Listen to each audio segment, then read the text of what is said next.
કેશોદમાં બે આંકલાની લડાઈમાં હડફેટે ચડતા યુવકનું મોત થયું છે। 6 મહિનામાં બીજી ઘટનાથી શહેરીજનોમાં રોષ વ્યાપ્યો છે। કેશોદમાં બે આંકલા વચ્ચે લડાઈ ચાલી રહી હતી। એ સમયે બાઇક લઈને પસાર થતા યુવાન પર આંકલો પડ્યો હતો અને યુવાન પર બેસી જતા તેનું મોત થયું હતું।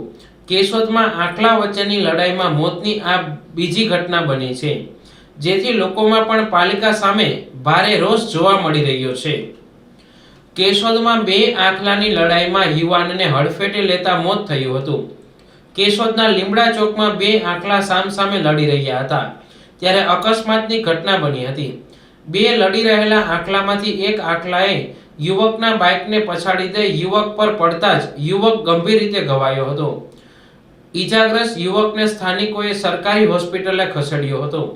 વધુ સારવાર માટે ખાનગી હોસ્પિટલમાં રિફર કરાતા ત્યાં હાજર ડોક્ટરે યુવકનું મોત થયાનું જાહેર કર્યું હતું। યુવકનું નામ સોયેબ ગફારભાઈ મહેડા હોવાનું જાણવા મળી રહ્યું છે। યુવકના મોતના પગલે પરિવારમાં ગમગીની વ્યાપી ગઈ હતી। મરણ જનાર યુવકના પિતા હજ પડવા સાઉદી અરેબિયા ગયા હોય ત્યારે તેમની ગેરહાજરીમાં દુર્ઘટના બની હતી। મરણ જનારના પિતા કેશોદમાં દુકાન ચલાવતા હોય ત્યારે તેમની ગેરહાજરીમાં દુકાનની જવાબદારી સંભાળતા યુવક જૂનાગઢથી કેશોદ આવક જાવક કરતા હતા। મોતના પગલે કેશોદ પોલીસે ઘટના અંગે તપાસ હાથ ધરી છે।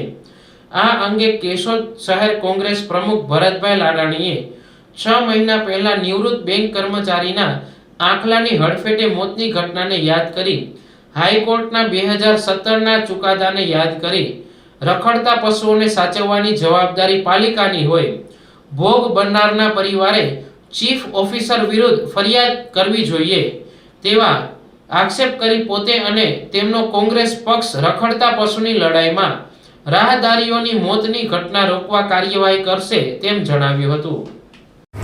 જી ભરતભાઈ, કેશોદ શહેર કોંગ્રેસ પ્રમુખ ભરતભાઈ લાડાણી। આજે કેશોદના લીમડા ચોક વિસ્તારમાં ખૂબ જ દુઃખદ ઘટના બની છે।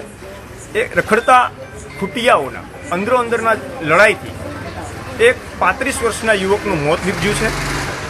આ ઘટના દુઃખદ એટલા માટે છે કે એક 35 વર્ષનો યુવક એમના પિતા હજ પડવા ગયા હોય અને એમના પિતાનો ધંધો અહીંયા કેશોદ ખાતે હોય, એને સંભાળવા માટે એ જૂનાગઢથી એ અહીંયા અપડાઉન કરતા હતા। આજે એ ધંધો સાચવવા માટે આવ્યા અને અહીંયા કેશોદમાં એનું મૃત્યુ થયું। એ પરિવાર પણ કેશોદનું છે। કેટલી બધી દુઃખદ ઘટના છે કે જે ઘટનાને નિહાળનારા લોકો પાસેથી આ વેદના સાંભળી શકાય એમ પણ નથી।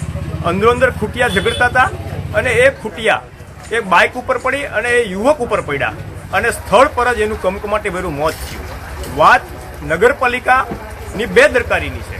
અગાઉ 6 મહિના પહેલા પણ એક SBIના બેંક કર્મચારી, નિવૃત્ત બેંક કર્મચારીનું મૃત્યુ થયું, ત્યારે પણ પોલીસ ફરિયાદ દેવાની। આજે પણ પોલીસે પંચનામું કર્યું।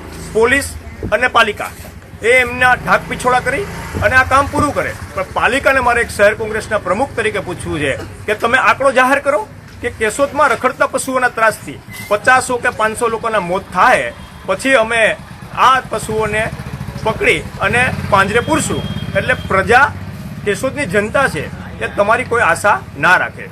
નામદાર ગુજરાત હાઈકોર્ટે 2017માં એક ચુકાદો પણ આપ્યો છે કે રખડતા પશુઓને એકત્રિત કરવા, એના પશુવાળાઓ કરવાની જવાબદારી માત્ર ને માત્ર પાલિકાના ચીફ ઓફિસરની છે। હું તો આ પરિવારને પણ કહું છું કે જે મોત થયું છે, ઈશ્વર એમના આત્માને શાંતિ આપે, પરંતુ ચીફ ઓફિસરની સામે પોલીસ ફરિયાદ દાખલ કરો, જરૂર પડે તો કોર્ટમાં પણ જાઓ।